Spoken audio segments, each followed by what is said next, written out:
নামাজটার নাম হলো আসরের নামাজ। জোরে বলেন কোন নামাজ? যিনি আজান দিলেন তার নাম হলো হযরত বেলাল ইবনে রেবাব। ইসলামের যিনি প্রথম মুয়াজ্জিন তার নাম হযরত বেলাল। আল্লাহ নবী বলেছেন, এই লাইলাতুল মিরাজ এমন একটা জায়গায় গিয়া আমি একটু শঙ্কিত হলাম, আমি একটু ভয়ভীত হয়ে গেলাম। এই জায়গায় আমার সঙ্গে কে আছে? আমি একলা একলা সামনে চলতেছি, হঠাৎ আমি দেখতে পাই আমার সামনে দিয়া বেলাল হেঁটে যায়। নবী চমকে গেলেন। যেখানে কোনো ফেরেশতা আসার ক্ষমতা নাই সেই জায়গায় আমার বেলাল আমার সামনে দিয়ে হাঁটে। মিরাজ পাড়ি দিয়ে যখন নবী দুনিয়াতে ফিরে আসলেন, বেলালকে ডাক দিয়ে বলে, বেলাল রে, আমি তোকে আল্লাহর আসমানে দেখেছি। বেলাল কান্দের বলে, রাসূলুল্লাহ, আমি আছি দুনিয়ায়, আমাকে আসমানে কেমনে দেখলেন? আল্লাহ রাসূল বলে, বেলাল রে, তুই এমন কি আমল করিস রে বাজান, যে আমল করার কারণে তুই বেলাল দুনিয়াতে থাকলেও আল্লাহ তোরে আরশের মধ্যে ঘুরাই। বেলাল কান্দের বলে, রাসূলুল্লাহ, আমি সবসময় পবিত্র হয়ে থাকতে ভালোবাসি। অজু যাওয়ার সঙ্গে সঙ্গে অজু করে নেই, আর যখনই অজু করি তখন শুকরিয়াতান 2 রাকাত নামাজ পড়ি। একদিন রাসূল বললেন, বেলাল তুই একটু আমার কাছে আয় তো। বেলাল যখন নবীর কাছে গেলেন, নবী দাঁড়িয়ে গেলেন। বলে, বেলাল রে, আমরা দুইজন দাঁড়াইলে লম্বা কে বলতো দেখি? বেলাল বলে, হুজুর, আপনি হলেন ইমাম আর আমি হলাম মুয়াজ্জিন, আপনি হলেন নবী আর আমি হলাম সাহাবী। আমার চাইতে তো আপনি উঁচুই হবেন, আমার চাইতে আপনি 8 হাত লম্বা আছেন। আল্লাহ নবী কান্দার বলে, বেলাল রে, দুনিয়াতে আমি নবী, তোর চাইতে লম্বা হলে কি হবে? হাসরের ময়দানে আল্লাহ তোকে আমার চাইতে লম্বা করে দিবে। বেলাল কান্দার বলে, রাসূলুল্লাহ, হাসরের ময়দানে আমার লম্বা করার কারণ কি? আল্লাহ নবী বললেন, বেলাল তুই হইলি মুয়াজ্জিন, মুয়াজ্জিনকে আল্লাহ এত সম্মান দিবে, তোর মাথায় একটা টুপি পরানো হবে, যেই টুপিটা পূর্ণিমার চাঁদের চাইতে আলো দিবে। যেই বেলাল আজান দিলে আল্লাহর আরশে পৌঁছে যায়। ধরে কারণ সুবহানাল্লাহ। সেই বেলাল আসর আজান দিয়েছে। আজান দেওয়ার সঙ্গে সঙ্গে সাহাবীরা মসজিদের মধ্যে হাজির হয়ে গেল। মসজিদে হাজির হওয়ার পরে যখন জামাতের সময় হয়েছে, এমন সময় আল্লাহ রাসূল বেলালকে বললেন, তুমি আকামত দাও। হযরত বেলাল যখন আকামত শুরু করলেন, নবী তখন মেহরাবের মধ্যে ঢুকলেন। নবী যেই মসজিদে হাদিসটা বর্ণনা করতেছেন সেই মসজিদের নাম হলো মসজিদে নববী। মসজিদ নববীতে কিন্তু মেহরাব আছে, কিন্তু মসজিদে কোবার মধ্যে মেহরাব নাই। যারা হজ করছেন, হজ তো করছেন, করেননি? আপনি করছেন, হজ করছেন কোনটা? ও মাশাআল্লাহ। যারা হজ করছেন তারাই 2 মসজিদ দেখছেন। মসজিদে কোবা হচ্ছে মদিনায় হিজরত করার পরে রাসূল প্রথম নির্মাণ করছেন। প্রথম যে মসজিদটা মদিনায় নির্মাণ করছেন সে মসজিদের নাম কি? মসজিদে কোবা। সেই মসজিদে 2 রাকাত নামাজ যদি কেউ পড়ে, আল্লাহ এত খুশি হয় তার আমল নামায় একটা ওমরা হজের সওয়াব দিয়ে দেয়।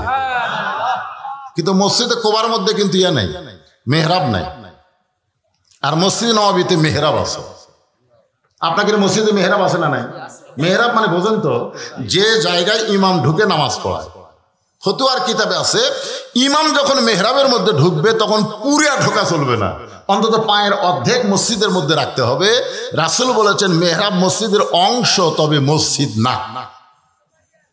মেহরাব কিন্তু মসজিদের কি অংশ, তবে মসজিদ না।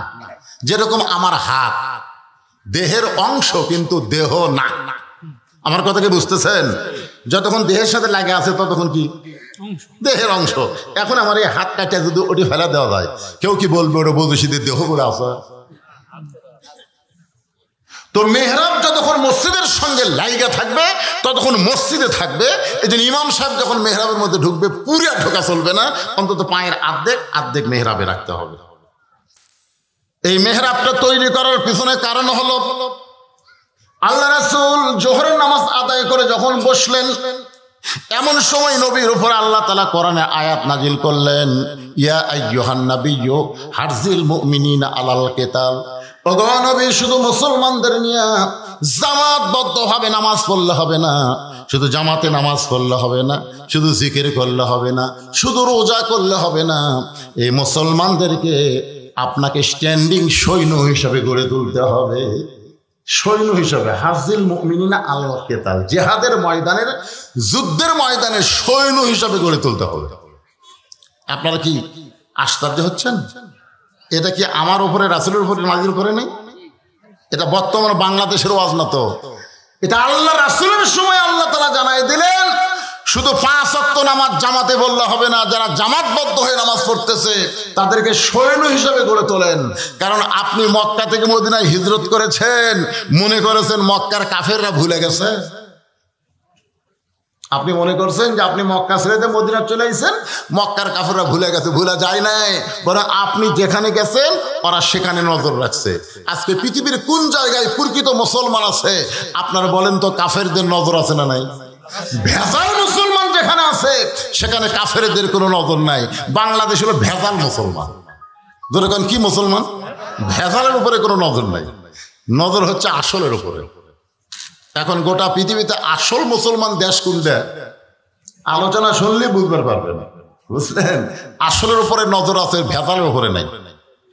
আমরা বাংলাদেশের মুসলমান, আসল মুসলমান কেমনে হব আজকে আলোচনার ভিতর দিয়ে আপনারা বুঝতে পারবেন। একটু মনোযোগ দিয়ে কথাগুলো শুনতে হবে ভাইজান। আল্লাহ রাসূল মেহরাবের মধ্যে ঢুকলেন। এই মেহরাবটা কি এটা বোঝানোর জন্য বলতেছি। আল্লাহ তাআলা আয়াত নাযিল করার পরে নবী বললেন আল্লাহ কি করব? বলে মক্কার কাফেররা যে কোনো সময় মদিনা আক্রমণ করতে পারে, আর মদিনা যখন আক্রমণ করবে তখন দোয়া দিয়া দরুদ দিয়া আপনি মদিনা রক্ষা করতে পারবেন না, কাফেরদের বিরুদ্ধে অস্ত্র ধরা লাগবে। দোয়া দিয়া দরুদ দিয়া বাংলাদেশ রক্ষা করা যাবে? এ কথা কর না কেন যাবে? জানলা বাংলাদেশে ভারত আগ্রাসী ভূমিকা চালাচ্ছে, যার কারণে বাংলাদেশের মেয়েরা নষ্ট হয়ে যাচ্ছে। আজকে মেয়েদের জন্য স্টার জলসা, জি বাংলা, ছেলেদের জন্য ফিল্ম, ইয়াবা, এগুলো সব আমাদের যুব শক্তি, নারী শক্তিকে নষ্ট করে দিচ্ছে। জোরে কোন কথা ঠিক কিনা? এই বলে যদি আমি দোয়া করি আর কান্দি, স্টার জলসা বন্ধ হবে? এ কথাক্ষণ বন্ধ হবে? আমি যতই দোয়া করি ইয়াবা থেকে, হিরোইন থেকে, ফেন্সিল থেকে আমাদের যুব শক্তিকে বাঁচাতে পারবো না। এইগুলো খারাপি থেকে বাঁচাইতে গেলে অন্যায়ের বিরুদ্ধে প্রতিবাদ করতে হবে। জোরে কোন কথা ঠিক কথা কন না? আজকে প্রতিবাদ করবেন? হ্যাঁ, একটু মনোযোগ দেন। সঙ্গে সঙ্গে নবী সাহাবীদেরকে সৈন্য হিসেবে গড়ে তুললেন। আর এই সৈন্যরা যেই জায়গায় অস্ত্র রাখতেন সে জায়গার নাম হলো মেহরাব। এখন আপনারা বলেন মেহরাব কি রাখার জায়গা? সবাই বলেন না কেন? আমরা রাখি বা না রাখি, মেহরাব কি রাখার জায়গা? বর্তমানে মেহরাবে কি আছে? আমাকে আপনাকে মসজিদের মেহরাবে কি আছে? কিছুই নাই। ইমাম সাহেব যুদ্ধের কথা বলবে, সুদের কথা কেবল কষে, বুঝলেন? মসজিদের কেশিয়ার আবার সুদ খায়। ইমাম কেবল সুদের বিরুদ্ধে কোরআনে আয়াত তেলাওয়াত করছে, আয়াত বুঝতে পারে। এই শালারা কিন্তু আয়াত বোঝে না। আপনি আয়াত দিয়ে যা কান কল, ওরা কিছুই বুঝবে না। কিন্তু যখনই আয়াতের বাংলা অর্থ কবার গেছে যে সুদের সবচাইতে বড় গুনাহ হচ্ছে আল্লাহর সঙ্গে যুদ্ধ করা, আর সবচাইতে নিম্ন গুনাহ হলো নিজের মায়ের সঙ্গে জিনা করা। আপনারা কিছুই মনে করলেন না। আর এই সুদের পাপের কথা বলতে গিয়ে রাসূল 3 বার মুখ ধরছেন। 3 বার এইভাবে রাসূল মুখ ধরে। সাহাবীরা বলে হুজুর মুখ ধরেন কেন? বলে এতই শরম লাগতেছে, এই পাপের কথা কেমনে বলি। মানে সুদ খায় যারা, তাদের কি পাপ এইটা বলতে নবী শরম করতেছে। তো সাহাবীরা বললেন হুজুর আপনি না বললে আমরা বুঝবো কেমনে? রাসূল বললেন সুদের সবচেয়ে নিম্ন পাপ হলো নিজের মায়ের সাথে জিনা করা। আপনারা বলেন তো বাংলাদেশে কোনো পাগল মাকে বিয়ে করবে আর সে মায়ের সঙ্গে জিনা করা? ইমাম সাহেব কেবল ওয়াজ করছে, কেশিয়ার নামাজ শেষ করে বলতেছে গাট্টি গুটি যা আছে বাঁধেন, আপনাকে আর লাগবে না। আমার অপরাধ কি? বলে আমি সুদ খাই আর আমার বিরুদ্ধে ওয়াজ করিস। এখন সুদের বিরুদ্ধে, ঘুষের বিরুদ্ধে এগুলো বললেই তো ইমামের চাকরি থাকবে না। জোরে কোন কথা ঠিক কিনা? আর মেহরাব ইতিহাস তারা কেমনে বলবে? আল্লাহ রাসূল মেহরাবের মধ্যে ঢুকলেন, হযরত বেলাল আকামা শুরু করলেন। এমন সময় নবী দেখে সামনে কাতারে একজন সাহাবী বসেই আছে, এখন পর্যন্ত উঠতেছে না।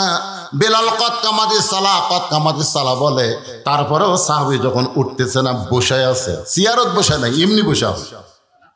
সিয়ারত বসা দেখলে যে রাসূল কি বলতেন আল্লাহ ভালো জানে। শুধু বসে আছে, আল্লাহ নবী বললেন, রে সাহাবী, হযরত বেলাল আকামত দিয়েছে, কদ কামাতিস সালাহ বলেছে, এরপরেও তুমি বসে আছো, কুমু লিল্লাহি কানিতিন, আল্লাহর জন্য আনুগত্য নিয়ে দাঁড়িয়ে যাও। রাসূল কোরআনের আয়াত তেলাওয়াত করলেন, কুমু লিল্লাহি কানিতিন, কুম শব্দের অর্থ হলো দাঁড়াও, লিল্লাহি কার জন্যে, জোরে বলেন কার জন্যে, কানিতিন শব্দের অর্থ হলো আনুগত্য নিয়ে। সাহাবী ছোট বাচ্চার মতন কাঁদতেছে, আল্লাহ রাসূল বলে, সাহাবী এরকম কান্দো কেন? বলে, ইয়া রাসূলুল্লাহ, হযরত বেলাল যখন আজান দিয়েছে, সঙ্গে সঙ্গে আমার মন বলতেছে বাড়িতেই নামাজ পড়, কিন্তু আমার ঈমান বলতেছে জামাত ধর। বাড়িতে নামাজ পড় আর ঈমান বলতেছে জামাত ধর। প্রত্যেকটা মুসলমান আজান শোনার পরে মন কি বলে? বাড়িতেই নামাজ পড়, আর ঈমান বলতেছে জামাত ধর। মসজিদে নামাজ পড়লে নামাজ কায়েম হবে, বাড়িতে নামাজ পড়লে নামাজ কিন্তু কায়েম হবে না। 5 ওয়াক্ত ফরজ নামাজ জামাতের সঙ্গে আদায় করা লাগবে। বিশেষ করে 2টা ওয়াক্ত সম্পর্কে রাসূল বলেছেন, এশার নামাজ আর ফজরের নামাজ যারা জামাতে পড়ে না, এরা নামাজি হলেও এরা মুনাফিক। জোরে কোন কয় ওয়াক্ত? কমপক্ষে 2 ওয়াক্ত নামাজ এশা এবং ফজর কেউ যদি জামাতে আদায় করতে পারে, সে আর মুনাফিক হবে না। আপনারা বলেন তো, 5 ওয়াক্ত নামাজের মধ্যে এই 2 ওয়াক্ত নামাজই কিন্তু আমাদের কষ্ট মনে হয়। ফজরের নামাজ, ফজরের বাতাস মুনাফিকেরা কোনোদিন নিবার পারে না। যত বড়ই গুনাহগার হই না কেন, ফজরের নামাজ যখন মসজিদে পড়তে আসবো, সকালবেলার বাতাস আমার নাকের মধ্যে ঢুকে আমার ঈমানকে তরতাজা করে দিবে।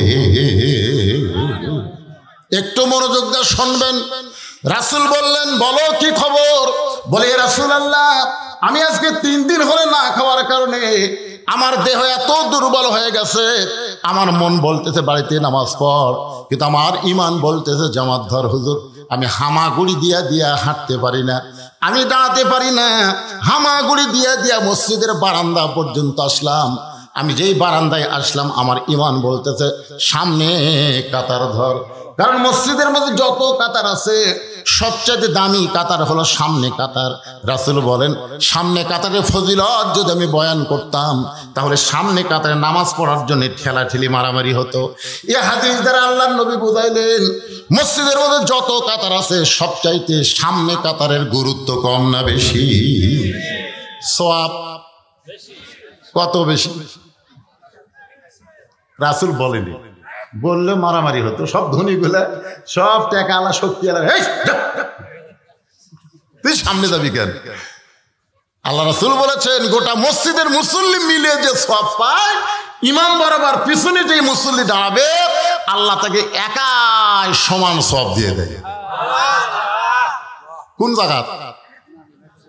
মানে ইমাম যে জায়গায় দাঁড়ায়, ইমাম বরাবর পিছনে যিনি দাঁড়ায়, সমস্ত মুসল্লি মিলে যে সওয়াব পায়, ও একাই সেই সওয়াব পায়। এখন আপনারা সে জায়গায় দাঁড়াবেন?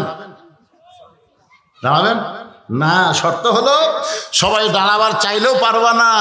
ইমাম যদি মাগরিবের 3 রাকাত পড়াতে 1 রাকাতই ওযু যায়, ইমামের 3 রাকাত, মাগরিবের কয় রাকাত? 3 রাকাত পড়াতে 1 রাকাতের উপর থেকে যে সেজদাত গেছে, ফিস করে বের হয়ে গেছে। তখন ইমাম কি বলবে? ভাইরে, আমার ওযু নাই। এ কথা ইসলামে বলা যাবে না। ওই ইমাম বরাবর পিছনে যিনি আছেন, তার কাছে এইভাবে নাক ধরে ইমামের জায়গায় খাড়া করে দিবেন। যেখান থেকে ইমামের ওযু গেছে, সেখান থেকে তাকে নামাজ পড়ানোর যোগ্যতা থাকতে হবে। খালি সওয়াব নাই, ঠেলাও আছে। জোরে কোন ঠিক না? যদি ইমাম সাহেব হাত ধরে টানে ইমামের জায়গা দেওয়ার জন্য, আর ওই লোকটা আমার টানিস কেন বলা মাত্রই ওকে 11টা ব্যাত মারা লাগবে। কয়টা ব্যাত? কে রে, তোকে ইমাম কেন টানে তুই জানিস না? নামাজ নষ্ট করে দিলি, নামাজ নষ্ট করার অপরাধে তাকে 11টা ব্যাত মারা লাগবে। সওয়াবও আছে, ঠেলাও আছে। তোর কেন সওয়াবও আছে। আল্লাহ রাসূল বললেন, এরপর বলো তোমার খবর কি? সাহাবী বলে, ইয়া রাসূলুল্লাহ, আমি সওয়াবের আশায় সামনে কাতারে বসে পড়েছি। হযরত বেলাল যখন আকামত দেওয়া শুরু করেছে, আমি তখন থেকে দাঁড়ানোর জন্য প্রস্তুতি নেই। হুজুর, আমার মন দাঁড়াইলে কি হবে, আমার দেহ এত দুর্বল, আমি দাঁড়াবার পারতেছি না, আমার গোটা দেহ ঘর্মি খাই পড়ে যায়।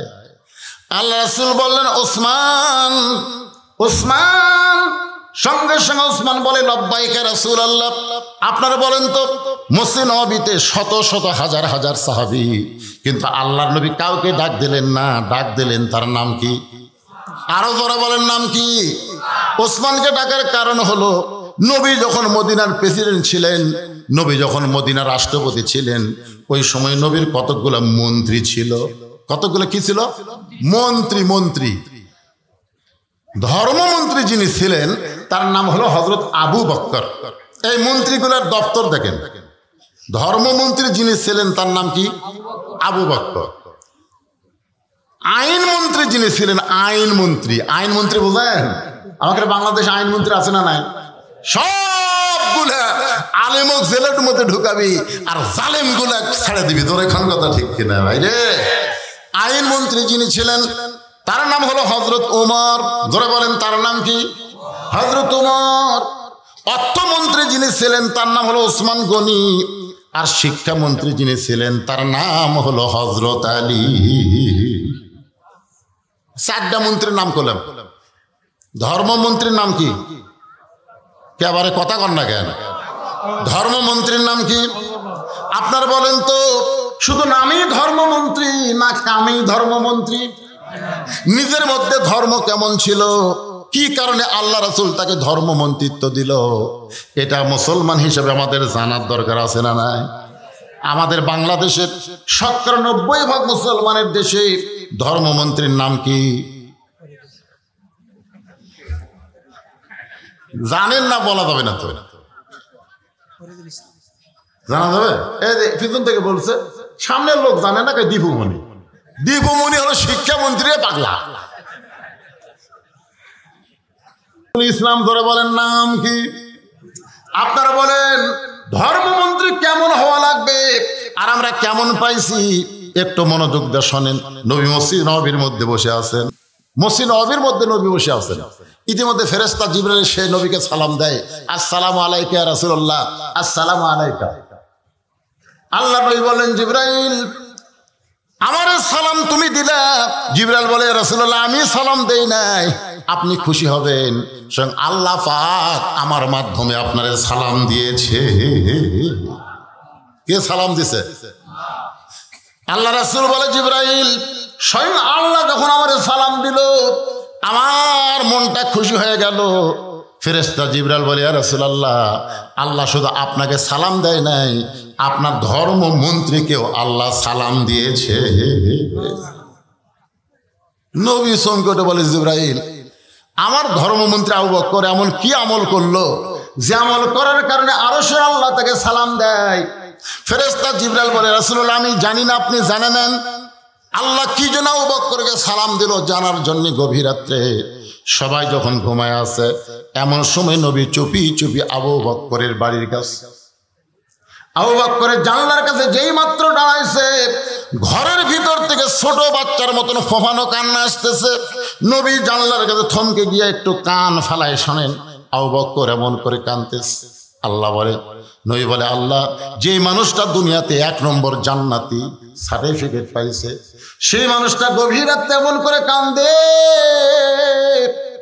নবী কিছুই বললেন না। নবী মসজিদ নববীতে চলে গেলেন। ফজরের নামাজের পরে আল্লাহ রাসূল বলে, আবু বকর তুমি কি জানো তো আল্লাহ তোমাকে সালাম দিয়েছে? তুমি কি জানো আল্লাহ তোমাকে সালাম দিয়েছে? শোনার সঙ্গে সঙ্গে আবু বকর পড়ে যায়। নবী বলে, আবু বকর তুমি এমন কি আমল করো যে আমল করার কারণে আরশের আল্লাহ তোমাকে সালাম দেয়? আবু বকর বলে, ইয়া রাসূলুল্লাহ আল্লাহ আমাকে সালাম দিয়েছে, আমার মতন অভাগা হতভাগ্যকে আরশের আল্লাহ সালাম দিয়েছে। নবী বলেন, আবু বকর আল্লাহ সালাম দিয়েছে শুনে খুশি হবে, কান্দো কেন? আবু বকর বলে, ইয়া রাসূলুল্লাহ আমার মধ্যে এমন কোনো যোগ্যতা নাই যে আল্লাহ পাক আমারে সালাম দিবে। রাসূল বলে, আবু বকর তোমার যোগ্যতা আমি জানি, সবাই যখন ঘুমায় তুমি তখন কান্দো, কারণ কি? আবু বকর বলে, রাসূলুল্লাহ আমার কান্দার কারণ হলো হাসরের ময়দানে আল্লাহ যদি বলে আল্লাহ যদি বলে আজকে সবাই জান্নাতে যাবে, শুধু একজন ব্যক্তি জাহান্নামে যাবে, আমার এত ভয় ওই একজন ব্যক্তি যদি আবু বকর হয়। রাসূল আবু বকর, দুনিয়ার সবাইকে আল্লাহ জান্নাত দিবে, একজনকে জাহান্নাম দিবে, আর সেই মানুষটা তুমি হবে। এই ভয় করে কান্দার কারণে ইন্না আকরামাকুম ইনদাল্লাহি আতকাকুম, আল্লাহ পাক তোমারে সালাম দিয়েছে। দেখছেন, সেই মানুষটা হলো ধর্মমন্ত্রী। আইন মন্ত্রীর নাম কি? তোর এখানে আইন মন্ত্রীর নাম কি? হযরত ওমর। কেমন আইন? বাংলাদেশের মতন ৯৬টা দেশের খলিফা, আমাদের বাংলাদেশের প্রধানমন্ত্রী একটা দেশ, আর এই দেশের মতন ৯৬টা দেশের খলিফা হচ্ছেন হযরত ওমর। সুবহানাল্লাহ। জুমার দিনে মসজিদে খুতবা দিচ্ছেন, সাহাবীরা পাগলের মতন ওমর ফারুকের খুতবা শুনতেছেন। মাঝখান থেকে এক মুসল্লি দাঁড়িয়ে বলতেছে, আমির আল মুমিনিন, আপনার খুতবা আমরা শুনবো না। সবাই কিন্তু শুনতেছে, কিন্তু ওই সাহাবী দাঁড়িয়ে বলতেছে আপনার খুতবা শুনবো না। ওমর ফারুক খুতবা ব্রেক করে দিলেন। অর্ধ পৃথিবীর খলিফা বলতে পারেন তুই শুনবি না, তুই বের হয়ে যা, জোরে কোন কথা ঠিক কিনা? কিন্তু তিনি খুতবা ব্রেক করে দিলেন।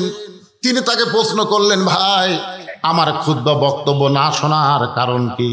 বলে আপনি আমাদেরকে খাটো পাঞ্জাবি দিয়ে আপনি লম্বা জুব্বা পরে খুতবা দিচ্ছেন, যতক্ষণ পর্যন্ত আপনার লম্বা জুব্বার কাহিনী না বলবেন ততক্ষণ আপনার খুতবা শুনবো না। ওমরের চোখ দিয়ে দর দর করে পানি পড়তেছে। সমস্ত সাহাবীরা পাগলের মতন ওমরের দিকে তাকায় আছে। ওমর কোনো কথা বলতেছে না। এমন সময় ৬ লক্ষ হাদিসের হাফেজ তার সন্তান আব্দুল্লাহ ইবনে ওমর বাবার পাশে দাঁড়িয়ে গেলেন। নবীর সাহাবীরা রে, তোমরা খাটো পাঞ্জাবি হলেও তো নতুন পোশাক পরে নামাজ পড়তে আইছো, আমার পরের দিকে তাকায় দেখো, আমার পরে নতুন কোনো কাপড় নাই। ওসমান গনি বলে, আব্দুল্লাহ আজকে জুমার দিনে সবাই নতুন কাপড় পরছে, তুমি কেন পুরাতন কাপড় পরে আইছো? আব্দুল্লাহ বলতেছে, আমি যদি নতুন কাপড় পরতাম তাহলে আমার বাবার লম্বা জুব্বা হইতো না। দুনিয়ার সবাই যখন ঘুমায় গেছে, এমন সময় আমার বাবা চুপি চুপি আমার ঘরের দরজায়, দুনিয়ার সবাই ঘুমাইছে, কেউ চেতন নাই, এমন সময় আব্দুল্লাহ ইবনে ওমর বলতেছে, আমার বাবা আমার ঘরের দরজায় আমাকে আব্দুল্লাহ আব্দুল্লাহ বলে ডাকতেছে। আমি দরজা খুলে দেখি বাবার হাতে একটা পাঞ্জাবি।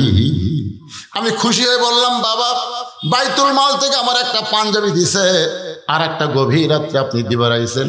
খলিফার বেটা হওয়ার কারণে আমার 2টা পাঞ্জাবি হবে। ধরে কোন কয়টা? মেম্বরের বেটা, চেয়ারম্যানের বেটা। বাংলাদেশের মতন ৯৬টা দেশের খলিফার সন্তান বলতেছে, খলিফার ছেলে হওয়ার কারণে আমার 2টা জামা হবে, একটা বাইতুল মাল থেকে দিছে, আর একটা গভীর রাত্রে আপনি দিবার আইছেন। সঙ্গে সঙ্গে ওমর ফারুক কোরআনের আয়াত তেলাওয়াত করলেন। আইন মন্ত্রীর মুখে তেলাওয়াত শোনেন, ইন্নাল্লাহা ইয়ামুরুকুম আন তুআদ্দুল আমানাতি ইলা আহলিহা ওয়া ইযা হাকামতুম বাইনান নাস আন তাহকুম বিল আদল। আব্দুল্লাহ রে, আমি তোর একটা পাঞ্জাবি দিবার আইছি, এইটা তুই কেমনে বুঝলি বাবা? এই পাঞ্জাবি আমার ভাগ্যে পড়েছে, এইটা এত ছোট, এইটা পরে যদি খুতবা দিবার চাই তাহলে আমার পায়ের হেঁটু পর্যন্ত ঢাকবে না। তোর পাঞ্জাবিটা আমাকে একটু দান করে দে। তোর পাঞ্জাবি আমার পাঞ্জাবি একত্র করে আমি একটু লম্বা জুব্বা বানাবার চাই। আব্দুল্লাহ বলেন, নবীর সাহাবীরা রে, আমার নতুন কাপড়টা বাবাকে দান করে দিলাম, আমার কাপড় বাবার কাপড় একত্র করে লম্বা জুব্বা পরে বাবা খুতবা দেয়। এখন বলো আমার বাবার খুতবা শোনা যায় কি না যায়? হাজার হাজার সাহাবীরা কান্দে। আল্লাহর আইন দিয়ে যখন রাষ্ট্র চলবে, আইন মন্ত্রী যখন কোরআন দিয়া দেশ চালাবে, সেই আইন মন্ত্রী যখন খলিফা ওমর হয়ে যাবে, পৃথিবীর মানুষ ন্যায় পরায়ণ শাসন পাবে। আইন মন্ত্রী একটু হিসাব দিলাম, তারপর অর্থমন্ত্রী ওসমান গনি। অর্থমন্ত্রীর নাম কি? এই জোরেকার নাম কি? নবী কিন্তু কাউকে ডাক দেয় নাই। নবী বলেছেন, ওসমান তোমার ভাই আজকে 3 দিন হলে না খেয়ে আছে, আর এই না খেয়ে থাকার কারণে সে এত দুর্বল হয়ে গেছে, সে মসজিদের সামনে কাতরাইছে কিন্তু দাঁড়াবার পারতেছে না, দাঁড়াবার গেলেই তার মাথা চক্র দিচ্ছে। এত সম্পদ আল্লাহ তোমাকে দান করেছে, সুবহানাল্লাহ কোন। নবী কিন্তু বলে নাই এত সম্পদের মালিক তুমি হইছো, এত সম্পদের মালিক এ কথা কিন্তু নবী বলে নাই। নবী বলেছেন এত সম্পদ আল্লাহ তোমাকে দান করেছে। এ কথার দ্বারা বোঝা গেল সম্পদের মালিককে। জোরে এখন কিন্তু আমরা পকেটে যখন থাকে, আমার কোনো টেনশন নেই ভাইরে, আমার কোনো টেনশন নেই। কোনদিন কি মনে করছেন যে সব কিছুর মালিক আল্লাহ? আল্লাহ আমাকে আমানত স্বরূপ দান করেছে। তোরে কোন কথা ঠিক না? পরের জায়গা পরের জমি ঘর বানায় আমি রই, আমি কিন্তু জমির মালিক নই।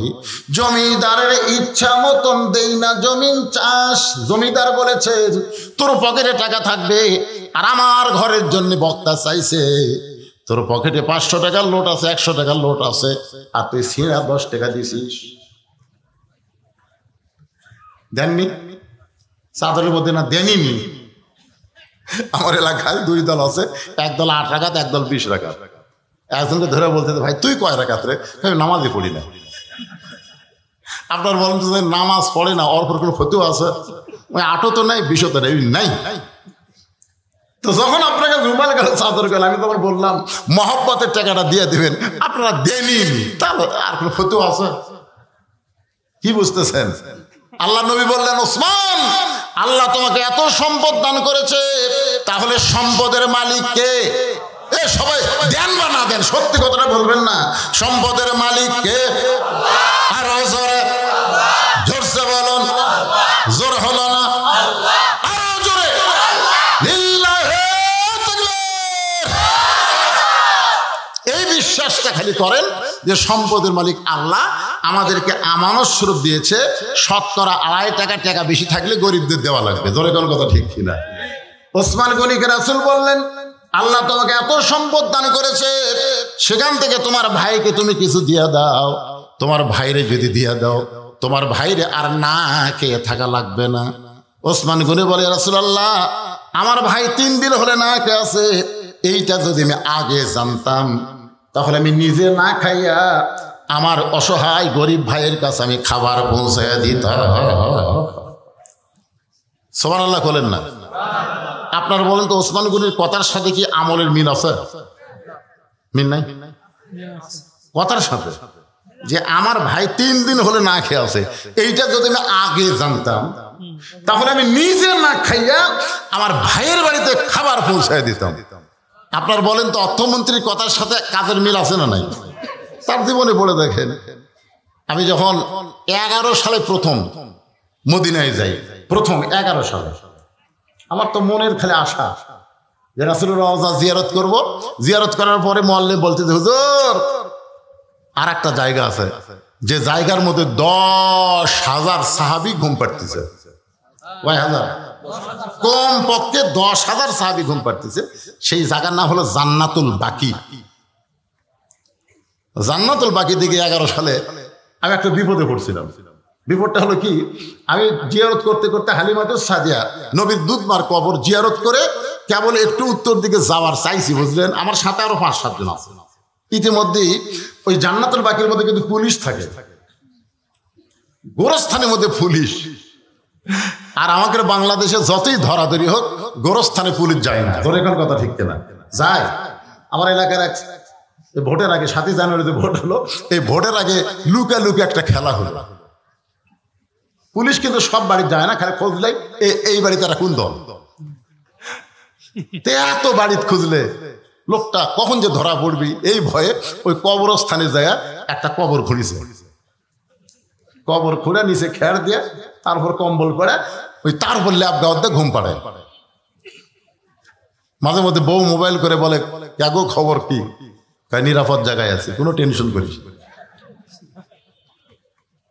সবচাইতে নিরাপদের জায়গা হলো গোরস্থান। খবরদার আপনি যেন আসেন না, এ পর্যন্ত 3 বার পুলিশ আইছিল। তখন বলে কোনো টেনশন করিস না, এমন জায়গাতে আছি পুলিশের বাপও আসবি না। আসলে যায় না, গোরস্থান পুলিশ যায়, কিন্তু জান্নাতুল বাকি গোরস্থানে পুলিশ ঘরের কারণ হলো আমাদের মতন কিন্তু ব্যবসায়ীরা লোক আছে যেটি সেটি হাত তোলে, যেটি সেটি কি তোলে, হাত তোলে।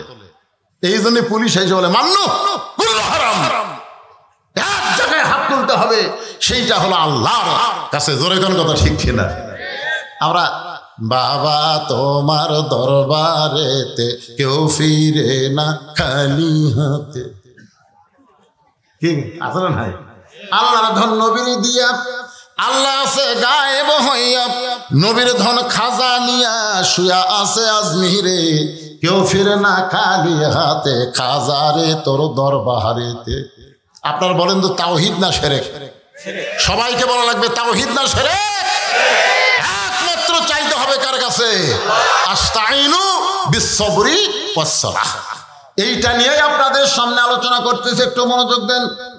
যেই মাত্র উত্তর দিকে যাওয়ার চাইলাম, কতগুলো পুলিশ দৌড়ে এসে আমাদের সামনে দাঁড়িয়ে বলল মামনু মামনু মামনু মানে না জায়েজ, কুল্লু হারাম মানে এখন থেকে যাওয়া প্রত্যেক ধাপে ধাপে হারাম। আপনি কন সৌদি মদিনাত পুলিশ ঘুষ খাবি? যদি 10 টাকা বের করে দিই, যাই ভাই, ওইদিকে মন টানতেছে না। আমরা চলে আসলাম।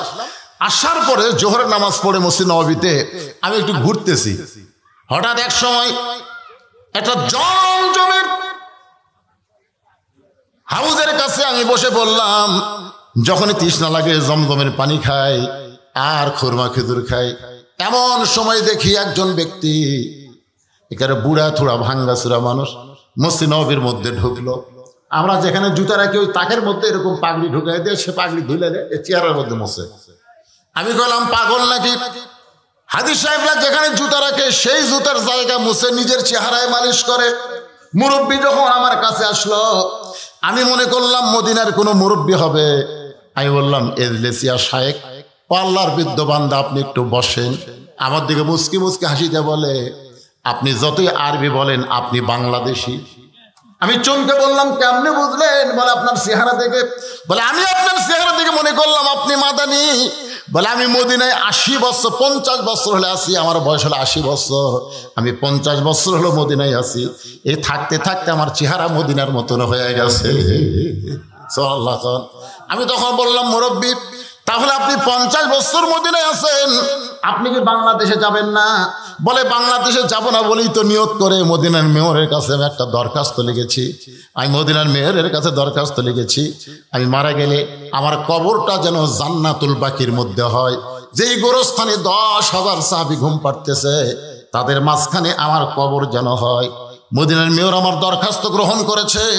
আমি মরে যাওয়ার সঙ্গে সঙ্গে জান্নাতুল বাকির মধ্যে আমাকে দাফন করা হবে। আল্লাহ রাসূল বলেন, জান্নাতুল বাকির সঙ্গে জান্নাতুল ফেরদাউসের একটা সম্পর্ক রয়েছে। আমি যদি এখন বাড়ির যাই, আর বাড়ির যাওয়ার পরে যদি আমার মৃত্যু হয়, আমাকে কিন্তু বাংলাদেশ থেকে আর মদিনাত পাঠাবে না। তাহলে বাংলাদেশে মরে গেলে আমি মদিনাত আসতে পারবো না। এ কারণে আমি আর বাংলাদেশে যাই না। বলে আত্মীয় স্বজনের খবর কি? বলে যাদের মন চায় তারা মদিনায় এসে আমার সঙ্গে দেখা করে, আমি মদিনা থেকে বের হই না। আমি বললাম মক্কায় গেল, মক্কা তো আমি যাই না। যদি মক্কায় গিয়ে মারা যায়, আমার কবর হবে জান্নাতুল মাওয়ার মধ্যে, আমার কবর মদিনার জান্নাতুল বাকির মধ্যে হবে না। এই 50টা বছর হলে আমি শুধু মদিনায় থাকি আর মসজিদ নববীর খেদমত করি। আমি বললাম মুরব্বী, আমি আপনার কাছে জানতে চাই, ওই জান্নাতুল বাকির পূর্ব কোণায় যখনই রওনা দিলাম, মামনু মামনু বলে পুলিশ আমাদের খেদায় দেয়, ওই দিকে আমাদের যাইতে দিল না। আর তো বহু কবর ওই এলাকার মধ্যে আছে, কিন্তু আমাদের যাইতে না দেওয়ার কারণ কি? মুরব্বী মুস্কি মুস্কি হাসার বলে, আপনি জানেন না ওই জান্নাতুল বাকির পূর্ব কোণায় ঘুমায় আছে আল্লাহর নবীর মা ফাতেমা। আমাকে বল, আপনি কি জানেন না ওই জান্নাতুল বাকির পূর্ব কোণায় ঘুমায় আছে নবীর মা ফাতেমা? আমি তখন বললাম মুরব্বী, আমি নবীর দুধ মা হালিমাতুস সাদিয়ার কবর জিয়ারত করেছি। যারা হজ করতে যান দুধ মা হালিমাতুস সাদিয়ার কবর জিয়ারত করতে পারবেন, কিন্তু আপনি যাকে মা বলতেছেন সে তো নবীর মেয়ে, সে হলো নবীর মেয়ে ফাতেমা। আর সেই মেয়েকে আপনি মা বলতেছেন, ওই মুরব্বী আমারে বলে, আপনারা কি কিতাব পড়েন না? চলেন নববীর উপর তলায় চলেন। আমাকে সহ আমার সঙ্গে আরো কয়েকজন হাজী সাহেব ছিল, তাদেরকে মসজিদ নববীর উপর তলায় নিয়ে গেল।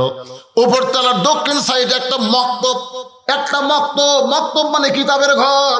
ওই কিতাবের ঘর থেকে একটা কিতাব বের করে, ওই কিতাবটা একটা হাফেজ সাহেবকে, যার বাড়ি হলো কুমিল্লার চাঁদপুরে, কিন্তু এখন মদিনা ভার্সিটিতে লেখাপড়া করে। হজের সময় ওই সমস্ত ছাত্ররা মদিনার ভার্সিটির ছাত্র হাজীদেরকে খেদমত করে। ওই ওলিউল্লাহকে বলল, ওলিউল্লাহ একটু পড়ে দেখায় দাও। ওই কিতাব বের করে ওলিউল্লাহ আমাদের সামনে পড়া শুরু করে দিল। আল্লাহ রাসূল তাইফের ময়দান থেকে যখন মক্কায় আসলেন, মক্কা আসার পরে নবীর যখন 4টা মেয়ে ছিল, 4টা মেয়ের মধ্যে রোকেয়া, কুলসুম আর জয়নাব ঘরের মধ্যে ঢুকে আল্লাহ নবীকে বলতেছে, বাবা তাইফবাসীরা তো পাথর মারলো, এই কষ্ট আপনি কেমনে সহ্য করবেন বাবা? এই কষ্ট আপনি কেমনে সহ্য করবেন? 3টা মেয়ের মতন কথা বলে যখন ঘর থেকে বের হয়ে যায়, এমন সময় নবীর মেয়ে ফাতেমা ঘরের মধ্যে ঢুকে দরজা বন্ধ করে দেয়। রাসূল বলে, ফাতেমা ঘরের মধ্যে ঢুকে দরজা বন্ধ করলে মা? ফাতেমা বলতেছে, বাবা ইব্রাহিম নবীর জন্যে আল্লাহ নমরুদের চাগুন শান্তির বাগান বানায় দেয়, মুসা নবীর জন্য আল্লাহ সাগরকে রাস্তা বানায় দেয়, আর আমার বাবার জন্য আল্লাহ তাইফের পাথরকে তুলা বানাবার পারলো না। আজকে ফিলিস্তিন মুসলমানের জন্য বাইতুল মুকাদ্দাস আল্লাহ আবাবিল পাখি প্রেরণ করে না। আর আব্রাহা বাদশাহ যখন বাইতুল্লাহ দখল করতে আইছিল, তখন আবাবিল পাখি দিয়া তাদের হস্তি বাহিনীকে ধ্বংস করেছিল। ধরে কোন কথা ঠিক কিনা? আপনারা বলেন তো, মসজিদে হারাম আল্লাহর ঘর, বাইতুল মুকাদ্দাস আল্লাহর ঘর, তাহলে মসজিদে হারাম কাবা ঘর ধ্বংস করতে আসলে তাকে যদি আল্লাহ পাখি দিয়া ধ্বংস করে দেয়, আজকে বাইতুল মুকাদ্দাসে 32,000 মুসলমানকে ইহুদি শয়তানরা হত্যা করলো। এ পর্যন্ত 72,000 মুসলমান পঙ্গু অবস্থায় হাসপাতালের মধ্যে আছে। এদের মধ্যে 20,000 শিশু বাচ্চাকে ওই পাপিষ্ঠরা হত্যা করেছে। একটু খেয়াল করেন। তাহলে ইব্রাহিম নবীর জন্য আল্লাহ নমরুদের আগুনের চুলা শান্তির বাগান বানায় দেয়, মুসা নবীর জন্য আল্লাহ সাগরকে রাস্তা বানায় দেয়, আর আমাদের নবীর জন্য তাইফের পাথর আল্লাহ তুলা বানায় না। নবীর গোটা দেহ দরদর করে রক্ত পড়ে। ফাতেমা বলতেছে, বাবা আপনি বড় না ইব্রাহিম বড় না মুসা বড়? সঙ্গে সঙ্গে নবী বলেন, ফাতেমা তুমি কি আল্লাহর কোরআন পড়েন? আল্লাহ কোরআনে বলেছেন, ওরা ফায়না লাকা যিকরাক, আল্লাহর পরে সবচাইতে যিনি দামি তিনি হলেন আমাদের নবী। আপনাদের কি মনে হয় ইব্রাহিম বড়, মুসা বড়? তাহলে ইব্রাহিমের জন্য নমরুদের আগুন শান্তির বাগান হয়, মুসা নবীর জন্য আল্লাহ সাগর রাস্তা বানায় দেয়, আর আমার নবীকে তাইফবাসীরা পাথর মারে, ওই পাথর গায়ে লেগে রক্ত ঝরঝর করে পড়ে। কারণ কি? কারণ হলো আমাদের নবী সবসময় দোয়া করতেন, আল্লাহ আমার কারণে, আমার উম্মতকে কষ্ট দেওয়ার কারণে তুমি গোটা জাতিকে ধ্বংস করো না, বরং তাদেরকে হেদায়েত দেওয়ার দোয়া কামনা করতেছি। জোরে কোন সুবহানাল্লাহ।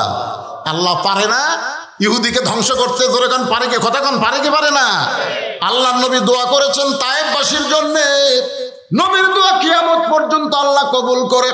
আল্লাহ ঘোষণা করেছেন, ওমা আরসালনাকা ইল্লা রাহমাতাল লিল আলামিন।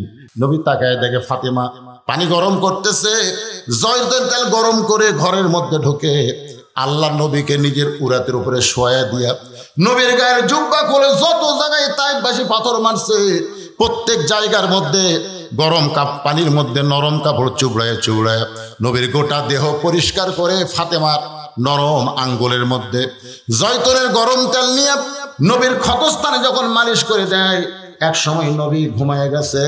ওই ঘুমের মধ্যে স্বপ্নে দেখে নবীর মা আমিনা নবীর পাশে দাঁড়ায়া কাঁদতেছে।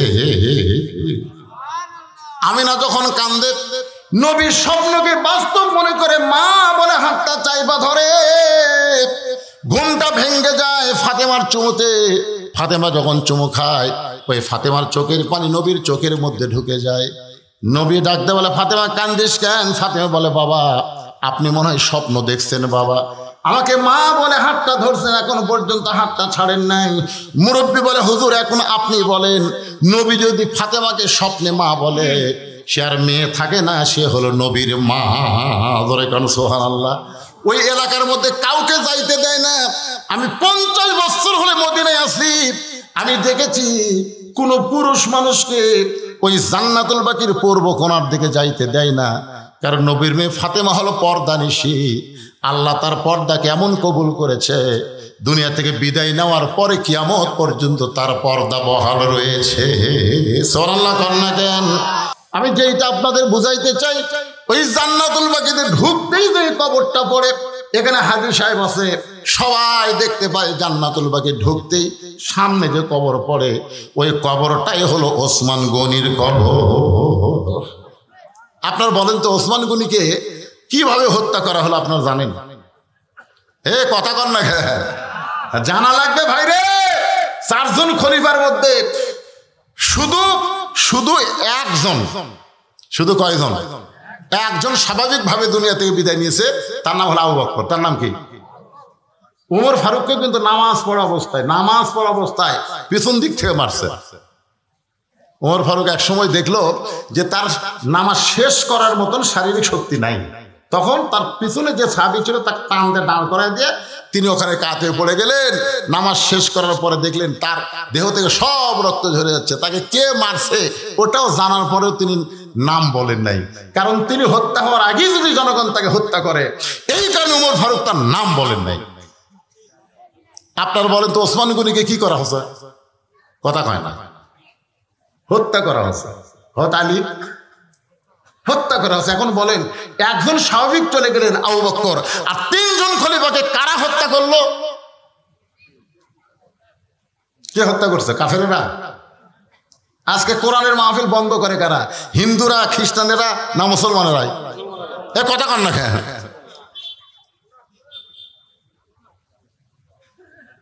আপনারা বাংলাদেশে কোনোদিন দেখছেন হিন্দুদের হরিবাসর বন্ধ হচ্ছে?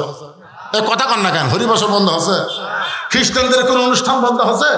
ইহুদির কোন অনুষ্ঠান বন্ধ হয়েছে? কিন্তু আমাদের মস্তারা কোরআনের মাহফিল করে, একদল করবার চায় আর একদল বাধা দেয়। জোরের কথা ঠিক কিনা? এই যে শালারা বাধা দেয়, এরাই হযরত ওমর ওসমান আলীকে হত্যা করেছে। জোরের কথা ঠিক, এরা কিন্তু মুসলমান না। আল্লাহ কোরআনে বলেছেন, আমিনান নাসি মা ইয়াকুলু আমান্না বিল্লাহি ওয়া বিল ইয়াউমিল আখিরি ওয়া মা হুম বিমুমিনিন। আপনারা কি বিরক্ত হচ্ছেন? আমার কথা কি বুঝবার পারতেছেন? বর্তমান বিশ্বের প্রেক্ষাপটে একটু গুরুত্বপূর্ণ আলোচনা মনোযোগ দিয়ে শুনবেন। সব কথা আসবে আস্তাইনু বিস-সাবরি ওয়াস-সালাহ ইন্নাল্লাহা মা'আস-সাবিরিন। এখন যে কবরটা সবার সামনে পড়ে সেই কবরটা হলো ওসমান গনির কবর। নবীর 4 জন খলিফার মধ্যে 4 জন গুরুত্বপূর্ণ সাহাবীর মধ্যে 2টা আছে নবীর সাথে, 2 জন আছে নবীর সাথে। নবীর পাশে কয়জন? তার নাম কি? আবু বকর আর উমর। আবু বকর কথা কয় না। আবু বকর আর উমর রবি দাফন হওয়ার পরে রওজার মধ্যে আবু বকর আয়েশাকে বলেছিল, মা তোমার ঘরের মধ্যে আল্লাহর নবী, আমি একটু নবীর সঙ্গে থাকতে চাই। আয়েশা বলে, বাবা আপনি হিজরতে নবীর সঙ্গে ছিলেন, গারে সুরের মধ্যে নবীর সঙ্গে ছিলেন, আপনি চলে যাওয়ার পর নবীর সঙ্গে থাকবেন, আমার কোনো আপত্তি নাই। কারণ মেয়ের ঘরের মধ্যে বাবা আর স্বামী ঘুম পাড়তেছে। সুবহানাল্লাহ। উমর ফারুক যখন আহত হলেন মসজিদের মধ্যে, তখন আব্দুল্লাহ ইবনে উমরকে বললেন, আব্দুল্লাহ রে, আমি তো যে কোনো মুহূর্তে দুনিয়া থেকে বিদায় নিব, মা বাবা একটু মা আয়েশার কাছে বল, আমি একটু নবীর পাশে থাকতে চাই। আব্দুল্লাহ এসে মা আয়েশাকে বললেন, মা আল্লাহ নবীর পাশে আপনার বাবা ঘুমায় আছে, আমার বাবা একটু ঘুমাবার চায়। আয়েশা বললেন, না, আমার বাবার পাশে আমি থাকতে চাই। স্বামী বাবার কাছে থাকতে কোনো অসুবিধা? জোরে কোনো অসুবিধা? কিন্তু ওই জায়গায় যদি ওমরকে রাখা হয় তাহলে আমি আয়েশার থাকতে পারবো না। আমি থাকবো কোন জায়গায়? আমি সারা জীবন নিয়ত করেছি আমার স্বামীর পাশে থাকবো, কিন্তু আমার বাবার অনুরোধকে আমি ফেলতে পারি নাই। এখন বাবা স্বামী তার পাশে আমি থাকতে ইসলামেও কোনো নিষেধ নাই। দেখেন দুনিয়া থেকে বিদায় নেওয়ার পরেও তারা খেয়াল করে। আব্দুল্লাহ বলতেছে, আমার বাবার বোনের বড় সাথ, নবীর পাশে একটু থাকতে চাই। আয়েশা বলতেছে, আমি অনুমতি দিবার পারলাম না। ওমর ফারুক কাছে আব্দুল্লাহকে বললেন, বাবা মা আয়েশার কাছে যখন আপনার থাকার কথা বললাম, মা আয়েশা অনুমতি দিল না। ওমর ফারুক বলতে, তাহলে আমি মরে যাওয়ার পর পৃথিবীর যেখানে পারিস আমাকে কবর দে, আমার কোনো আপত্তি নাই। ওমর ফারুক যখন দুনিয়া থেকে বিদায় নিলেন, এমন সময় আয়েশা বুঝতে পারলেন আল্লাহ নবী মাঝে মধ্যে বলতেন, আমার পরে কেউ যদি নবী হতো লাউ কানা ওমর, আল্লাহ ওমরকে নবী বানাই নাই, নবী হওয়ার সব যোগ্যতা ওমরকে দান করেছে। আয়েশা খুবই কাঁদলেন। ওমর ফারুকের দেহের পাশে, লাশের পাশে গিয়ে কাঁদলেন, যে মানুষটা ইসলামের জন্য এত ত্যাগ স্বীকার করেছে, যেই মানুষটা ইসলামকে অর্ধ পৃথিবী পর্যন্ত বিস্তৃত করেছে, সেই মানুষটা আমার বাবার কাছে থাকবে, আমার স্বামীর কাছে থাকবে, আমি আপত্তি করি না, দরকার আমি থাকবো বাহিরে, আমি ওমরকে থাকতে জায়গা দিবার চাই। জোরে করো সুবহানাল্লাহ। ডান পাশে আবু বকর, বাম পাশে ওমর, মাঝখানে আল্লাহর নবী। একটু খেয়াল করবেন, আল্লাহর বান্দার একজন ওসমান গনি জান্নাতুল বাকিতে, আর একজন হযরত আলী কিন্তু মদিনায় নাই, তার কবরটা হলো ইরাকে। আমার কথা কি বুঝতে পারলেন? আগে ছিল দামেশ, বর্তমান ইরাক হয়ে গেছে। এখন ওসমান গনির কবরের পাশে আমি দাঁড়ালাম, হাজী সাহেবও দাঁড়াইছে, যারা দাঁড়াইছে তারাই বুঝতে পারে, দাঁড়ানো মাত্র তারা দেহ থরথর করে কম্পন শুরু হয়ে যায়। ওসমান গনির কবরে ছোট্ট একটা পাথরে খোদাই করে লেখা আছে ওসমান গনি। এই গনি মানে হলো ধনী। আল্লাহ কোরআন কারিমে বলেছেন, আল্লাহ গানিয়ুন ওয়া আনতুমুল ফুকারা, আমি আল্লাহ হচ্ছে ধনী, বাদ বাকি সবাই ফকির। রাসূল বলেছেন, ইল্লা ওসমানু গানিয়ুন, দুনিয়াতে একজন ধনী আছে, তার নাম হলো ওসমান। সমস্ত সাহাবের বলে, ইয়া রাসূলুল্লাহ, ওসমান কেমনে ধনী হলো? রাসূল বলেন, তাহলে শোনো। একদিন আমি নবী বসে আছি, এমন সময় একজন সাহাবী এসে আমাকে বলে, ইয়া রাসূলুল্লাহ, আজকে কয়েকদিন হলে খাই নাই, যদি পারেন আল্লাহর রাস্তায় আমাকে একটু সহযোগিতা করেন। সঙ্গে সঙ্গে নবী এইভাবে জুব্বা তুলে দেখালেন। সাহাবী তাকায় দেখে নবী ক্ষুধার জ্বালায় পেটে পাথর বাঁধে বসে আছে। সাহাবী যখন যাবার চাই, আল্লাহ রাসূল বললেন, আম্মা সাইলা ফালা তানহার, রে সাহাবী, তুমি আমার কাছে সাইল করলা, তুমি কোথায় যাবা? বলে, হুজুর, আমি ক্ষুধার্ত হয়েছি, কিন্তু আপনার মতন এত ক্ষুধা নাই। আপনি ক্ষুধার জ্বালায় পেটে পাথর বাঁধছেন হুজুর, আমি অন্য কোথায় যাবার চাই। রাসূল ডাক দিয়ে বলে, সাহাবী রে, অন্য কোথাও যাওয়ার দরকার নাই, তুমি যদি কিছু পাওয়ার চাও তখন আমার ওসমানের কাছে যাও। সুবহানাল্লাহ কর না কেন? কার কাছে যাও? নবীর কথা মতো গরিব সাহাবী ওসমান গনির কাছে গেলেন সন্ধ্যার সময়। সন্ধ্যার সময় গিয়া দেখে ওসমান গনির ঘরে আলো জ্বলছে। সে আলোটা একটু বেশি হয়েছে বিধায় ওসমান গনি সলতা টাইনা টাইনা আলো কমাই। গরিব মনে মনে কয়, আমার বাড়িতে আলো জ্বলে এর চাইতে বেশি, আমি কোনদিন সলতা টাইনা আলো কমাই না, এত কৃপণের কৃপণ, সে আমারে কি দান করবে? নবীর কাছে গিয়ে বলে, রাসূলুল্লাহ, আপনি দিবার পারেন না তো কি হচ্ছে, আমার একটা কৃপণের কাছে আমারে কেন পাঠালেন? আল্লাহ রাসূল বলে, তুমি কি তোমার অভাবের কথা কইছো? বলে, বলার চান্স পাই নাই। নবী বলেন, আবার যাও। পরদিন সকাল বেলায় আবার ওসমান গনি দরবারে গিয়ে দেখে ওসমান গনি সারা রাত ঘুম পাড়ার কারণে মাথার নিচে যে বালুস ছিল, ওই বালুস ফাটা তুলা ঘরের মাথায় পড়ে গেছে। বাজান ওসমান গনি ওই তুলা খোটায় খোটায় বালিশের খোলের মধ্যে ঢুকায়। গরিব মনে মনে কয়, এর চাইতে বেশি তুলা যদি আমার ঘরে পড়তো, আমি সামটা দিয়ে ঝাড় দিয়ে তুলা ঝাড়াইতাম। কিন্তু এই বেটা এমন কৃপণের কৃপণ, সামান্য তুলা বালিশের খোলের মধ্যে ঢুকাই। নবীর কাছে গিয়ে বলে, রাসূলুল্লাহ, আপনি দিবার পারবেন না, ঠিক আছে, এমন কৃপণের কাছে আমার কেন পাঠাইছেন? রাসূল বলে, তুমি কি তোর অভাবের কথা কইছো? বলে, এমন পরিবেশ দেখলাম, বলার সাহস পাইলাম না। আল্লাহ রাসূল বলেন, আবার যাও।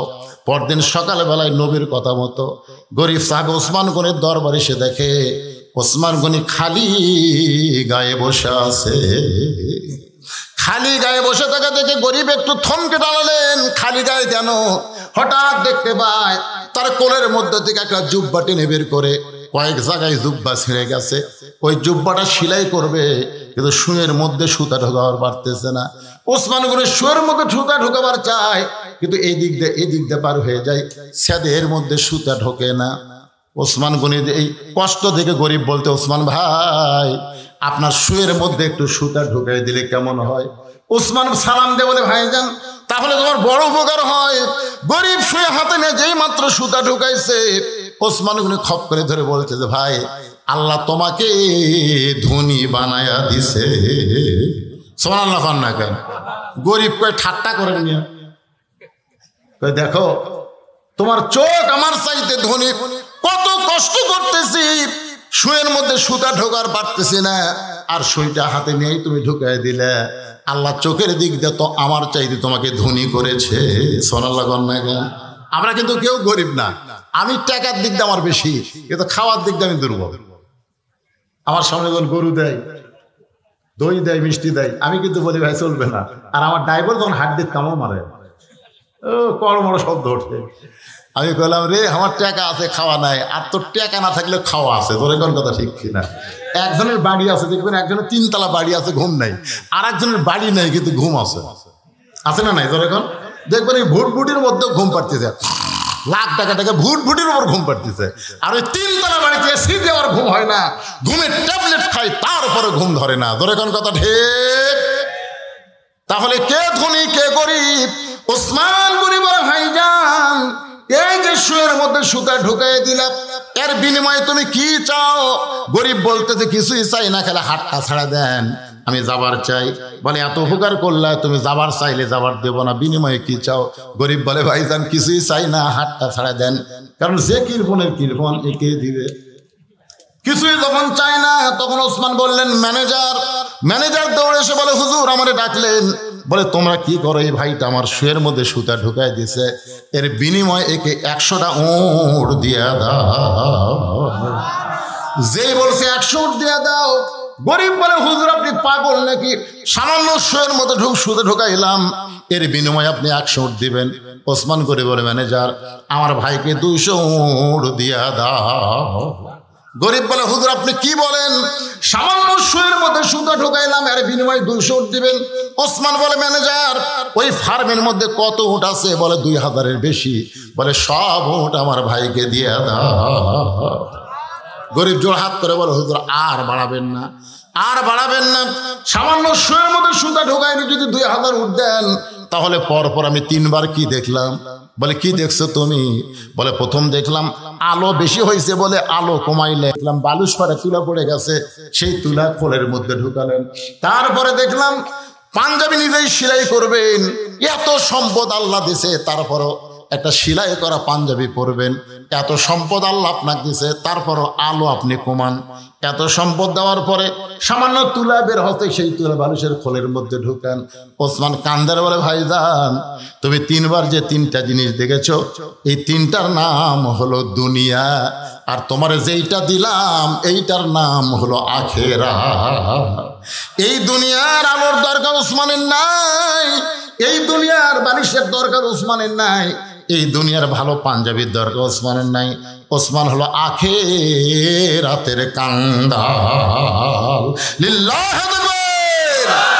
সেই মানুষটা যদি অর্থমন্ত্রী হয়, তাহলে বলেন তো দ্রব্য মূল্যের দাম বাড়বি? কতক্ষণ দাম বাড়বি? আজকে সকালবেলা এক জিনিস কিনেন, বিকালবেলা দেখবেন আর একটা দাম। তার মানে বোঝা গেল অর্থমন্ত্রী জনগণের জন্য কোনো অর্থ খরচ করে না, অর্থ হয়তো অন্য কোনো জায়গায় পাচার হয়ে যায়। ধরে কোন কথা ঠিক না বাইরে? যেখানে হক কথা একটু বলার দরকার। আমাদের বাংলাদেশে তো অর্থ নাই, ধরে কোনো অর্থ নাই। একজন নেতা কিন্তু বলেছিল যে এক সময় বাংলাদেশ দুর্ভিক্ষ হবে। দুর্ভিক্ষ বাংলাদেশে হবে না, যে এই দেশের ওপর দিয়ে পাখি উড়ে গেলে পায়খানা করলে 7 দিন পর একটা করে গাছ হয়, যে দেশে এখানে ধান পুঁতে চুয়ালি ধান হয়। তোর কোনো কথা ঠিক কিনা? সেই দেশে দুর্ভিক্ষ হবে? আমাদের দেশে দুর্ভিক্ষ হবে না। আমাদের দেশে অভাব হতে পারে, দ্রব্যমূল্যের দাম বাড়তে পারে, হয় প্রতিবেশী ভারত না হয় পাচার। তোর কোনো কথা ঠিক কিনা? হয় ভারত নয় পাচার। আমাদের ছেলেরা একটা কাশের ওষুধ, যার দাম হলো 13 টাকা, সে ফেন্সিল কিনা খায় 500 টাকা। আগে বলে হুজুর এত অভাব দেশে চলতেছে, আমি পাগলা হচ্ছিস। আগে একটা গরু সকালবেলা জব করলে বিকালবেলা গোস্ত বেচতে লাগতো। আমার এলাকায় একটা গরু যদি সকালে জব করে, বিকাল বেলায় পর্যন্ত গোস্ত বেচা হয় না। ডাক দেখায় হুজুর গোস্ত আর বহু বাচ্চা নেবেন? হ্যাঁ ফ্রিজ নাই তো। না ফ্রিজ আসলো না। আয় আর এখন গোস্ত গরু জবক করেই বুঝলেন 1 ঘন্টা পরে যা দেখবেন নাই। তাহলে মানুষ তো অভাবত নাই রে ভাই। জিনিসের দাম বাড়লে কি মানুষের হাতে টাকা আছে, তোর কথা ঠিক কিনা? এখন টাকা কোথা থেকে আসতেছে আল্লাহ ভালো জানে। যে কোনো লোক দেখবেন ভ্যান চলা খায়, টাকা যখন বার করে 2-4টা 500 টাকা করে দেখা যায়। তার মানে বোঝা গেল সুষম বন্টন যদি বাংলাদেশে চালু হতো আর টাকা ভিত্তিক অর্থনীতি যদি চলতো, আমাদের বাংলাদেশে কোনো অভাব আমরা মুখ দিয়ে উচ্চারণ করতাম না। ধরে কোন কথা ঠিক না? ওসমান গনি বলে, ইয়া রাসূলুল্লাহ, আমার ভাইটা 3 দিন হলে না খেয়ে আছে, এটা যদি আমি আগে জানতাম আমি নিজে না খাইয়া আমার ভাইয়ের বাড়িতে খাবার পৌঁছে দিতাম। এতক্ষণ ওয়াজ শোনার পরে কি বুঝলেন? অর্থমন্ত্রীর কথার সাথে কামের মিল আছে? আল্লাহ রাসূল বললেন, সাহাবী, আজকে তুমি বসা বসায় নামাজ পড়ো, আজকে তুমি বসা বসায় নামাজ পড়ো। নামাজ শেষ হলে তুমি ওসমানের কাছে যাবে। ভাই এই কথার একটু গুরুত্ব দিয়ে শোনেন। নামাজ শেষ হলে তুমি ওসমানের কাছে যাবে, ওসমান এমন দেওয়া দিবে তোমার আর না খেয়ে থাকা লাগবে না। 3 দিন হলে না খাওয়ার কারণে দুর্বল হয়ে গেছে, উঠতে পারতেছে না, কোনো মতে ওসমানের কাছে যাবে, ওসমান এমন দেওয়া দিবে তোমার আর না খেয়ে থাকা লাগবে না। আপনারা বলেন তো, রাসূল কি অন্যায় কিছু কইছে? ওই সাহাবী ফুপায়ে ফুপায়ে কাঁদতেছে। আল্লাহ নবী বললেন, নামাজ শেষ করে ওসমানের কাছে যাবা। এই কথা শুনে শুনে তুমি জোরে কান্দো কেন? সাহেব বলে, রাসূলুল্লাহ, এখন পর্যন্ত আমার ঈমান বলতেছে ইয়্যাকা না'বুদু ওয়া ইয়্যাকা নাস্তাইন, আমি আল্লাহর ইবাদত করে আল্লাহর কাছে সাহায্য চাই। ওগো আল্লাহর নবী, আমি না খেয়ে তাকে ধৈর্য মনে করে আল্লাহর কাছে পাবো, এই বিশ্বাস যখন আমার কলিজার মধ্যে আছে, যতদিন বিশ্বাস থাকবে কলিজায়, আমি না খেয়ে খেয়ে মারা যাব, কিন্তু আমার আল্লাহকে বাদ দিয়ে আমি ওসমানের কাছে যাব না। আপনারা বুঝবার পারলেন না? বুঝবার পারলে সুবহানাল্লাহ সবার মধ্যে বাড়াতো। কি বলছে কোন? কয়দিন হল না খেয়ে আছে? আরো 10 দিন যদি না খেয়ে থাকি আমার ধৈর্য ফুরাইনি। এখন আমার অন্তরে ধৈর্য আছে। চাইতেই যদি হয়, পাইতেই যদি হয়, ইয়্যাকা না'বুদু ওয়া ইয়্যাকা নাস্তাইন, আমি যার ইবাদত করি তার কাছেই চাই, সে আল্লাহ দিবার পারে, এই বিশ্বাস যতক্ষণ আমার থাকবে ততক্ষণ আল্লাহ বাদ দিয়ে আমি ওসমানের কাছে যাব না। সঙ্গে সঙ্গে নবী বললেন, আজকে আসরের নামাজ দেরিতে হবে। কি হবে? এই বলে আল্লাহর নবী ওই দুর্বল সাহাবীর দিকে যখন পা বাড়ালেন, মেহরাব থেকে দুর্বল সাহাবীর দিকে নবী যখন পা বাড়ালেন, এমন সময় হযরত ওমর আল্লাহর নবীর সামনে বসে বললেন, ইয়া রাসূলুল্লাহ, আপনার জুতার পরশে আল্লাহর আরো ধন্য হয়। হুজুর, আপনার জুতার পরশে আল্লাহর আরো ধন্য হয়। আপনি দুর্বল সাহাবীর কাছে যাবেন কেন? আপনি হুকুম দেন, পরে চ্যাং দোলা করে আপনার কাছে নিয়ে আসতেছি। সাল্লাল্লাহু আলাইহি ওয়াসাল্লাম। মানে নবী যাবে কেন? নবী কেন যাবে? আপনি কেন হুকুম দেন? হুজুর, আমরা কি কারণে আছি? অর্থাৎ ধর্ম উঠতেন না পারে, হাঁটতেন না পারে, কলত করে নিয়ে আপনার সামনে দিবেন, আপনি যাবেন কেন? আল্লাহ রাসূল বলেন, ওমর, শুধু দুর্বল সাহাবী দেখতেছো, ওর ঈমান কি এইটা তুমি দেখো না। রাসূল এরকম আলোচনা করতেছে, পিছন দিকে এক সাহাবী দাঁড়িয়ে আছে পিছনে। আল্লাহ রাসূল বলেন, বসো। সাহাবী বসে না। রাসূল বললেন, বসো। সাহাবী বলে, হুজুর, আপনি বসতে বললেও আমি বসতে পারতেছি না, কারণ আমি একজন রাখাল। যখন বেলাল আযান দেয় সব কাজ কাম বাদ দেয়, নামাজ পড়তে দৌড় দিই। আসা দেখি মসজিদ ভরে গেছে। আমি তখন বারান্দাত দাঁড়িয়ে আপনার পিছনে নামাজ পড়ি। নামাজ পড়ার পর আপনি যখন আলোচনা করেন, দূরে বসে আপনার আলোচনা শোনা যায়, কিন্তু আপনার শোনার মুখটা আমি দেখতে পাই না। এই জন্য দাঁড়িয়ে দাঁড়িয়ে আমি আপনার চেহারা দেখে শান্তি পাই। হুজুর, আমাকে বসতে বলেন না। সঙ্গে সঙ্গে আল্লাহ রাসূল বললেন, সাহাবীরা রে, তোমরা মাঝখানে রাস্তা করে দাও, মাঝখানে তোমরা রাস্তা করে দাও। সমস্ত সাহাবীরা যখন মাঝখানে রাস্তা করে দিল, এমন সময় নবী উঠে গিয়া ওই রাখাল সাহাবীর সঙ্গে দেখা করলো। জোরে কোন সুবহানাল্লাহ। নবী তাকে তার কাছে ডাকে নাই, বরং নবী তার কাছে গেল। ইমাম মালিক রহমতুল্লাহ আলাইহি বলেন, পৃথিবীর যেখানেই তোমরা থাকো না কেন, নবীর মহব্বত যদি কলিজার মধ্যে নিয়ে নবীর সুন্নত আদর্শ পালন করে নবীর প্রতি বেশি বেশি দরুদ পড়ো, তুই মদিনায় যাবার না পারলে কি হবে? মদিনার নবীকে আল্লাহ তোমার ভাঙ্গা বাড়িতে পাঠায়া দিবে। বিশ্বাস করেন না আপনারা? বিশ্বাস করেন না? 11 সালে যখন হজ করতে যাই প্রথম, তখন এক ভ্যান আলা, তখন কিন্তু এই অটো ভ্যান ছিল না, এখন যে খালি টার্মিনালি ভ্যান চলে এর কে তা মশান আছে ভাই। এ আপনাকে রাস্তা দিয়ে যখন আসি এ অটোওয়ালা মনে হয় গাড়ির সাথে বেঁধে দিবি, ওই নামাবি না। আমি বহু জায়গায় বলি এদের ব্রেক কিন্তু দুর্বল, যখনই অটো তুটবেন বলবে জোরে চলাবি না। ওরা মনে পাও দিয়ে মারতেছিল তো সেরকম টানলি যায়, ওকে কি মশান অনেক পাইলট হয়ে গেছে। অটো হ্যান্ড চলায় মনে হয় সাইজ পাইলটের মতন। তো তখনকার এই অটো আসছিল তাই পাও মারা লাগতো। আমার কয় হুজুর আপনি যখন মদিনায় যাবেন আমার সালামটা রাসূলকে দিবেন। আমি ভ্যানালার হাত ধরে বললাম ভাই আমি তোমার সালাম দিবার পারবো না, কারণ আমি জীবনে যাইনি, আমার সালাম ঠিক মতো পুষবে কিনা, আমি আমার ডালে টেনশন করতেছি, তোমারটা কেমনে দেবো। ভ্যানালা রাগ করে বললো হুজুর এইটা যদি চেয়ারম্যান বলতো, কোনো ধনী লোক বলতো, তাহলে আপনি এরকম মুখের উপর জবাব দিতেন। ঠিক আছে হুজুর যান। আমি তখন ভ্যানালার হাত ধরে বললাম ভাই তুমি জীবনে মদিনা যাওয়ার পারবে কি পারবে না সেটা আল্লাহ ভালো জানে, কিন্তু মদিনার মানুষটা যদি তোমার কাছে আসে। ভ্যানালা বলে হুজুর আমি মদিনা যাওয়ার পারবো না, মদিনার মানুষটা আমার কাছে কেমনে আসবে। আমি বললাম ভাইজান 5 ওয়াক্ত নামাজ জামাতে আদায় করবা, 5 ওয়াক্ত নামাজ জামাতে আদায় করো, আর ঈশার নামাজ পড়ার পরে তুমি যখন বিছনায় যাবা পেশাব পায়খানা করো, যা করো করার পরে তুমি ওযু করবা। পবিত্র অবস্থায় এখানে ঘুমালে হবে না, ওযু করা লাগবে।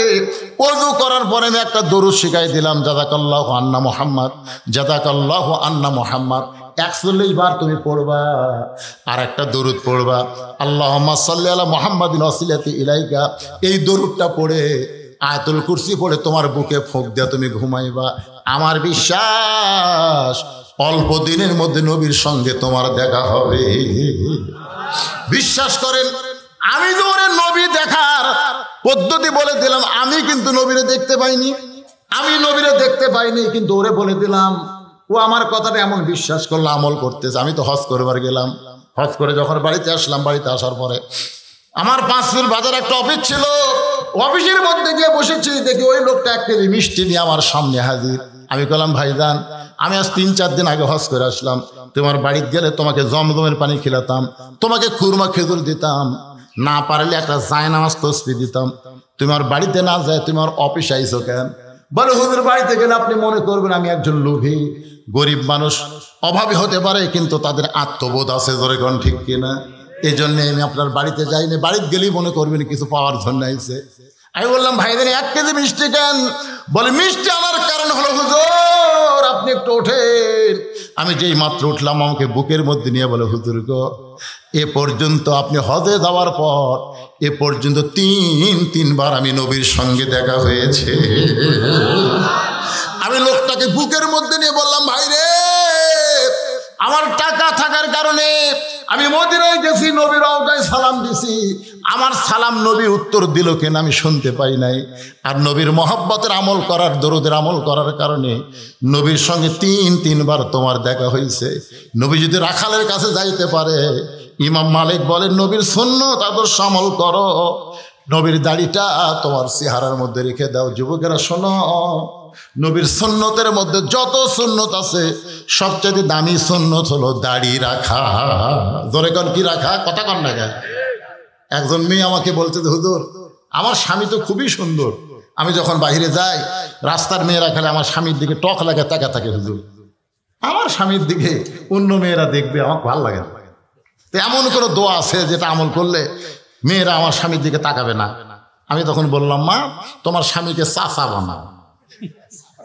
যে চাচার কথা কইছি বুঝবার পরে হুজুর আপনি একটা আলেম মানুষ হয়ে স্বামী চাচার কথা বল। আরে পাগলি তোমাকে চাচা কবার করছি, তোমাকে চাচা বানাবার করছি। আমি নিয়ম শিখে দিলাম, ওই নিয়মে স্বামীকে পাও ধরে হোক হাত ধরে হোক দাড়ি রাখাইছে। এখন দাড়ি 4 আঙ্গুল লম্বা হয়ে গেছে। ও এখন স্বামী নিয়ে যখন রাস্তায় যায় একটা মেয়ে মানুষ ওর স্বামীর দিকে তাকায় না। 2-1 জন বলে চাচা কেমন আছেন, তখন মেয়ে কয় আলহামদুলিল্লাহ। মেয়েরা যদি আমার স্বামী চাচা কয় তাহলে আর শয়তান ওয়াসওয়াসা দিবার পারবি না। ধরে কথা কন না আমার মায়েরা যারা পর্দার অন্তর আছেন, যদি পর নারী থেকে আপনার স্বামীকে বাঁচাবার চান তাহলে স্বামীকে চাচা বানান। ধরে কোন কি বানান? অনেক ছেলেরা কয় হুজুর আমি তো দাড়ি রাখবারই চাই কিন্তু আমার বউ কে রে বউ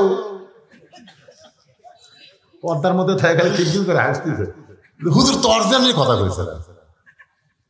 আমি মা বোনদের বলবো আমার সর্বনাশ করেন না। নবীর সুন্নত দাড়ি যখন মুখে থাকবে ওই লোকটা কোনো মেয়ের দিকে তাকাবারও পারবে না। যখনই তাকাবার যাবে তখন তার ইমান বলবে তোর মুখে দাড়ি আছে, তুই নিজের বউরে দেখ, পরের বউরে দেখিস না। জোরে করার কথা ঠিক কিনা? নবীর সুন্নত টুপি মাথায় দিবেন। অনেকে হয়তো বলবেন হুজুর আমার নয় টুপি নাই দাড়ি নাই, তাই বলে কি আমি নবীকে ভালোবাসি না? এটা মিথ্যা কথা।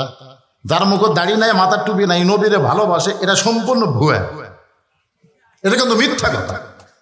আপনারা বলেন যে লোকটার মুখের দাড়ি নাই, মাথার টুপি নাই, ওই নবীকে ভালোবাসে, এটা বিশ্বাস করা যাবে? এক বোতলের মধ্যে মধু আছে, উপরে সাদা কাগজে লাল কালি দিয়ে লেবেল দিয়েছে 20, ভিতরে কি বাইরে লেখা আছে কি 20। এখন বলেন তো বাইরের 20 দেখার পরে কেউ মধু মনে করে মুখ ধরবে? ওরে বাবা 20 রে, ওরে বাবা 20 রে। তার মানে কি বাহিরেও যা ভিতরেও তাই, বাহিরেও যা। তোমার লেভেল যদি 20 হয় আর তুমি বলবো আমার মধ্যে মধু আছে, এটা সম্পূর্ণ ভুয়া। আপনার বলেন তো যত দোকান আছে, দোকানে সাইনবোর্ড অনুযায়ী ভিতরে মাল আছে না নাই? কথা কন না কেন, কথা কন না কেন? সাইনবোর্ড দেখে তো আমরা এটা ওষুধের দোকান, এটা তেলের দোকান, এটা কসমেটিকের দোকান। তো আজকে আপনার সাইনবোর্ড কি কয়? সাইনবোর্ড হলো টুপি আর দাড়ি, সাইনবোর্ডই ঠিক নেই। মন খারাপ করছেন? করে লাভ নেই।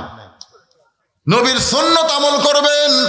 একটু মনোযোগ দাও, ওয়াজের শেষের দিকে চলে গেছে ভাইজান, একটু মনোযোগ দাও শুনবেন। আস্তাইনু বিসসবরি ওয়াসসালাহ ইন্নাল্লাহা মা'আস সাবিরিন। আল্লাহর কাছে যদি আমরা পাবার চাই তাহলে কয়টা জিনিস লাগবে? এই দুইটা করে কোন কয়টা? একটা হলো ধৈর্য আর একটা হলো নামাজ। আজকে আপনাদের অনেকের ধৈর্য, আমি দেখলাম যখন উঠছি তখন 11:15, এখন বাজতে 12:30। তার মানে বোঝা গেল 1.25 ঘন্টা ধরে আপনার ধৈর্য নিয়ে কথাবার্তা শুনতেছেন। সুবহানাল্লাহ।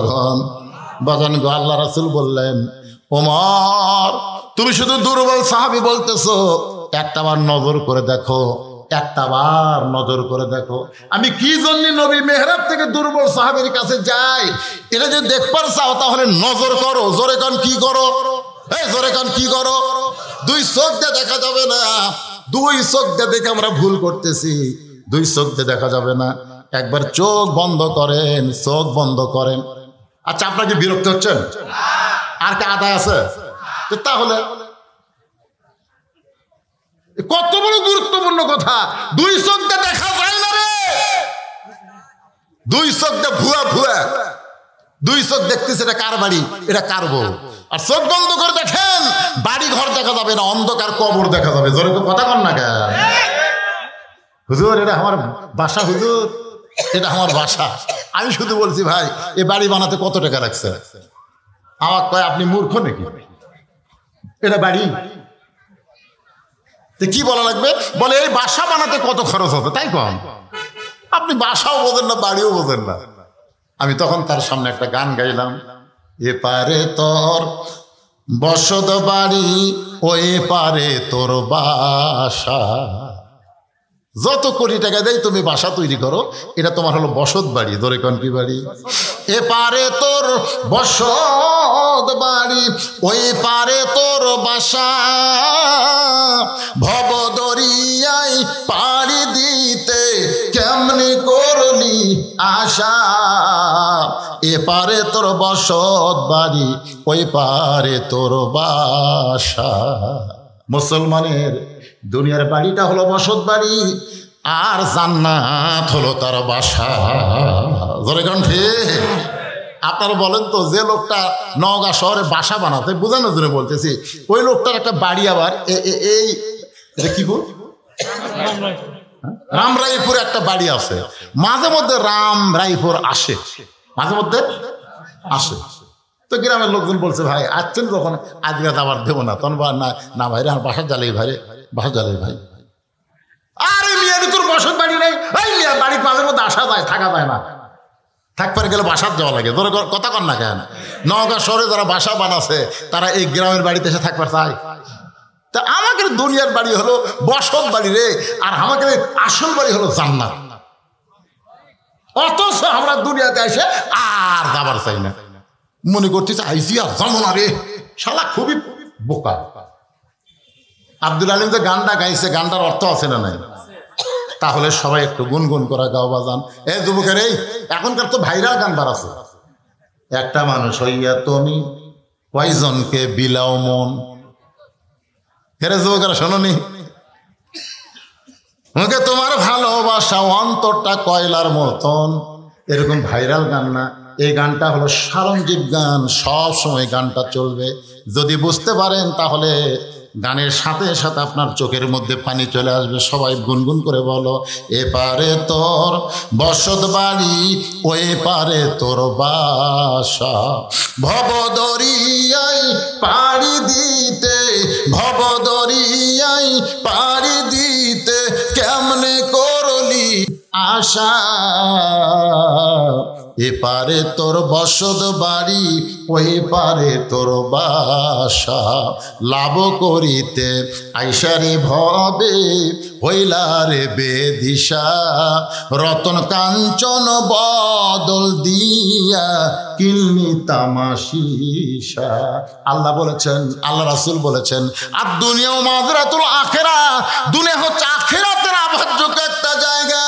আখিরাতের কোন আবাদ না করে তুমি দুনিয়ার বাড়ি ঘর নিয়ে ব্যস্ত থাকলে লাভ করিতে আইসারে ভবে হইলারে বেদিশা, রতন কাঞ্চন সোনার যৌবন বদল দিয়া, সোনার যৌবন বদল দিয়া কিল্লা তামাশিসা, মরণ কালে কানবে তুমি কিছুই যাবে না। ধরে কোন ঠিক কিনা ভাইজান? একটু মনোযোগ দেন। রাসূল বলে, ওমর দুই চোখ দিয়ে শুধু দুর্বল সাহাবী দেখতেছো, আমি নবীর যাবার চাইলে তুমি আমাকে যাইতে বাধা দাও, একবার নজর করে দেখো, নজর করে দেখো। আল্লাহ রাসূল বলেছেন, ইত্তাকু ফিরাসাতাল মুমিনিনা ফাইন্নাহু ইয়ানজুরু বিনুরিল্লাহ, মুমিনদের নজরকে, দৃষ্টিকে তোমরা ভয় করো, কারণ তোমরা তোমাদের মতন দেখে না, তারা যা দেখে আল্লাহর নূর দিয়া দেখে। সঙ্গে সঙ্গে ওমর ফারুক দুটো চক্ষু বন্ধ করে দুর্বল সাহাবীর দিকে যেই মাত্র তাকাইছে, এইরকম ওমর ফারুক কাঁপতে কাঁপতে, একটা শক্তিশালী সিংহ কাঁপতে কাঁপতে ঠাস করে মসজিদের মাজার মধ্যে পড়ে যায়। সমস্ত সাহাবীরা বলে, রাসূলুল্লাহ এটা কি হলো, কি হলো? রাসূল বলে, তোমরা ধৈর্য ধরো, নিজে থেকেই ওমর এক সময় হুঁশ ফিরে পাবে। ওমর যখন ফিরে পায়, ওমর দৌড়ে গিয়া ওই দুর্বল সাহাবীকে বুকের মধ্যে চাইফা নেয়। তোর এখন সুবহানাল্লাহ। সমস্ত সাহাবী বলে, ওমর ভাই চোখ বন্ধ করে তুমি কি দেখলা? ওমর কান্দের বলে, সাহাবীরা রে, 3 দিন হলে না খেয়ে থাকার পরও আল্লাহর নামাজ এসে তার ইমান তেমন বাইরে গেছে।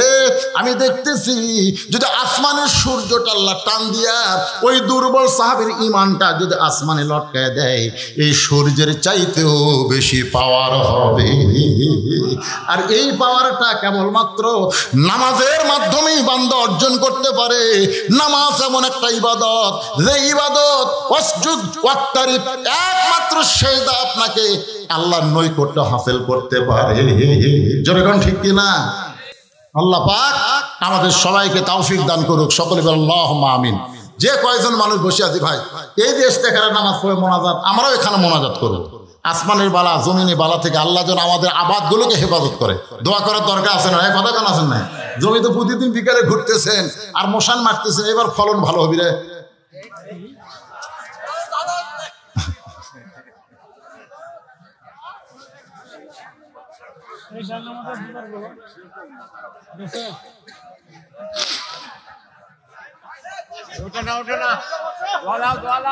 সবাই বসে বসো,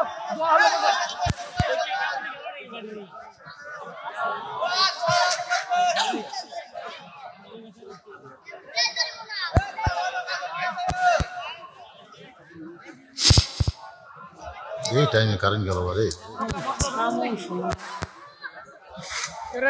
হ্যাঁ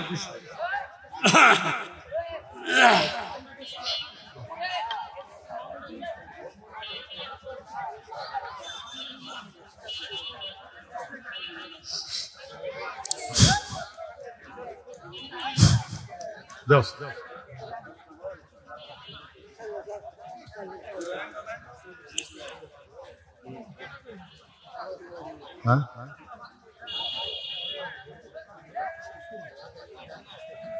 না আবার একটু বলাই দিন না বলছে আদায় করা লাগবে না ওই গামছা আদায় করলে গামছা না ওটা যা হচ্ছে আর না এবারে দেও না কে লা ইলাহা ইল্লাল্লাহ বাসার দিকে যাচ্ছেন না বাড়ির দিকে এতক্ষণ ধরে কি বুঝলো হাই সামান্য একটা আলো নাই আর অন্ধকার এতই খারাপ লাগতেছে জানেন সবচাইতে বড় অন্ধকার হলো কোরআনের আলো বাংলাদেশে থাকার পরেও মানুষের তৈরি আইন দিয়ে যখন সমাজ চলে ওই সমাজটা সবচাইতে বেশি অন্ধকারে আছে জোরে কোন কথা ঠিক কিনা এই জন্য একটা স্লোগানও আছে আল কোরআনের আলো আল কোরআনের আলো একজন কথা সংসদে জালো আমি বলবো হিকমতের মার দেওয়া লাগবে ঘরের মধ্যেও না সংসদেও না আমরা বলবো আল কোরআন আলো সব জায়গায় জালো সব জায়গায় আল্লাহর কোরআন দরকার আছে না নাই এই যে একটু আলো গেছে আয় আয় যাই কোথায় যাচ্ছেন ভাইজান আমি বললাম একটা মোনাজাত করবো হাজার হাজার মানুষ আমরা একটা আল্লাহর কাছে ফরিয়াদ করব এই মসজিদের উন্নয়ন কল্পে মাহফিল আমি একটা কথা আপনাদের বলি মসজিদের উন্নয়ন করতে গেলে নিজের গ্রামের লোক বেশিরভাগ দান করা লাগবে জোরে ঠিক কিনা প্রত্যেক গ্রামে একটা করে মসজিদ আছে না নাই তা আপনাদের মসজিদ তো মাশাআল্লাহ সেই রকম হয়ে গেছে তারপরে উন্নয়নে যাটুকু আদায় হয়ে গেছে আলহামদুলিল্লাহ আর গ্রামের লোক আপনারাই দিবেন বাইরের লোকের কাছ থেকে যেটা পাচ্ছেন আলহামদুলিল্লাহ সবাই ইস্তেগফার করুন আস্তাগফিরুল্লাহ আল্লাযী লা ইলাহা ইল্লা হুয়াল হাইয়ুল কাইয়্যুম আতুবু ইলাইহি আরে ছোট একটা বাচ্চা ক্যান্সার হচ্ছে আমি গতকাল যেখানে মাহফিল ওখানে সভাপতি সাহেবের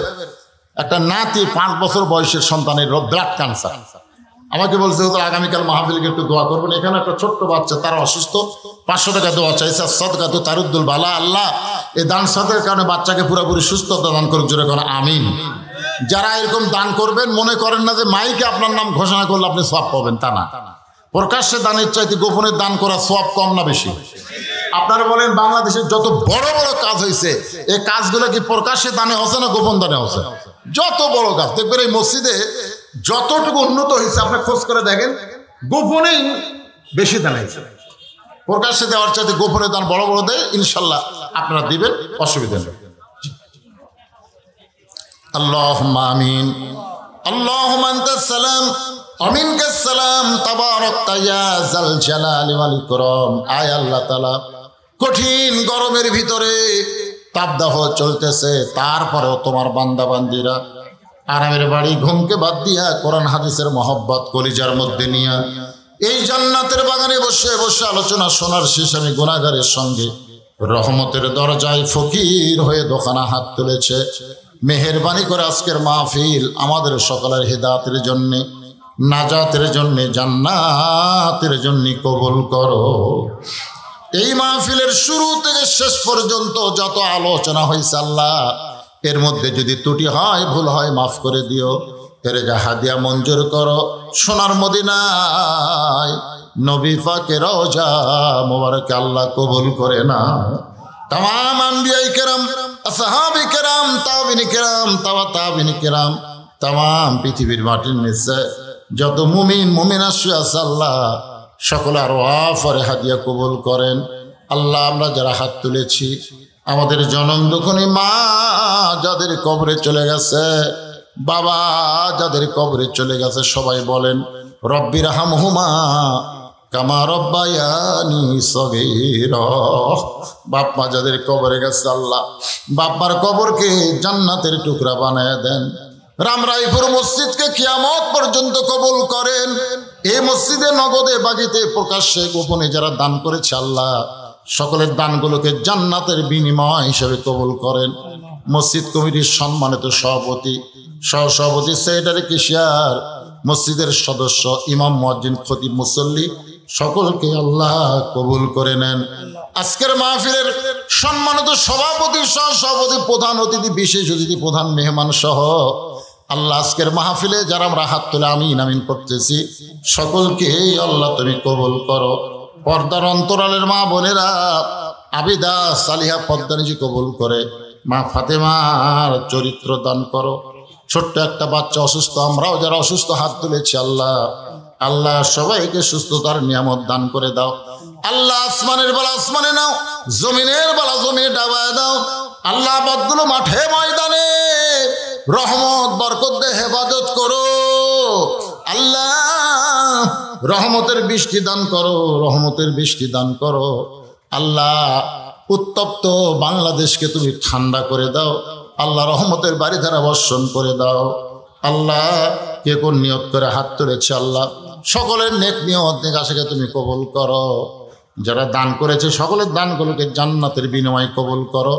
আল্লাহ আমাদের সবাইকে 5 ওয়াক্ত নামাজি হওয়ার জন্য তৌফিক দাও। আল্লাহ যে যুবকেরা কষ্ট করে মেহনত করে এত সুন্দর আয়োজন করেছে রামরাইপুরের প্রত্যেকটা যুবককে 5 ওয়াক্ত নামাজ মসজিদে জামাতের সঙ্গে আদায় করার তৌফিক দিয়ে দাও আল্লাহ। সুবহান রাব্বিকা রাব্বিল ইজ্জাতি আম্মা ইয়াসিফুন ওয়া সালামুন আলাল মুরসালিন। কয়েকজন বিদেশে আছে দোয়া চেয়েছে, অনেক টাকাও তারা দিয়েছে আল্লাহ। প্রবাস জীবন কষ্টের জীবন আল্লাহ, সেখানে তাদেরকে ভালো রেখো, তাদের কামায় আরো বরকত দিয়ে দাও আল্লাহ। তারা যে নিয়তে দোয়া চেয়েছে আল্লাহ তাদের নেক নিয়ত নেক আশায় কবুল করো। সুবহান রাব্বিকা রাব্বিল ইজ্জাতি আম্মা ইয়াসিফুন ওয়া সালামুন আলাল মুরসালিন। ফিলিস্তিনের মুসলমানের জন্য দোয়া আছে, আমার ভাই বললেন আল্লাহ ফিলিস্তিনের মুসলমান আমরা কি দোয়া করব আল্লাহ, তোমার ঘরকে রক্ষার জন্যই তারা জীবন দিচ্ছে আল্লাহ। আল্লাহ তাদের জীবন দেওয়াকে শাহাদতের মর্যাদা দান করো, আহতদের সুস্থতা দান করো। তোমার বাইতুল মুকাদ্দাস আল্লাহ মুসলমানদেরকে তুমি দিয়া দাও। তোমার ঘরের শত্রু যারা, তোমার শত্রু যারা আবুল আহাবের মতন তাদের হস্তকে তাদের ক্ষমতাকে আল্লাহ তুমি ধ্বংস করে দাও আল্লাহ। সুবহান রাব্বিকা রাব্বিল ইজ্জাতি আম্মা ইয়াসিফুন ওয়া সালামুন আলাল মুরসালিন আলহামদুলিল্লাহি রাব্বিল আলামিন। ওয়া জাল আখিরাতি কালিমাতুনা ইনদাল মাউতি। সবাই জবান খুলে বলেন লা ইলাহা